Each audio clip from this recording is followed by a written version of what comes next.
Hi, my name is Robert Schleib, and I'm now mostly a fascia scientist doing research in the field of muscular collagenous connective tissues. But prior to becoming a scientist, I have been a body worker, a manual therapist for over 30 years, mostly working with the Rolfing method of myofascial manipulation, but also with the Feldenkrais method. And approximately 10 years ago, I took a sabbatical. I thought it would be only 1 year, where I wanted to dive deeper into the scientific basis happening, explaining what happens under our hands. And what I found in this 1 year was so exciting that now I have never come back from that sabbatical. Now I spend most of my time in research lab and collaborating with research colleagues.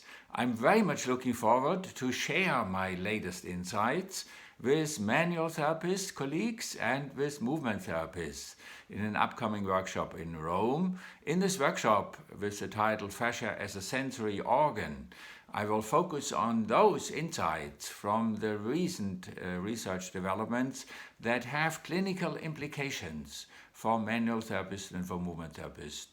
I will talk about fascia as our richest sensory organ for perceiving our own body, and particularly for nociception, so it is a common source, local source for soft tissue pain, including low back pain, neck pain, etc. However, it's also our richest source for proprioception, how we perceive our body in space and in movement, and also very interesting for interoception.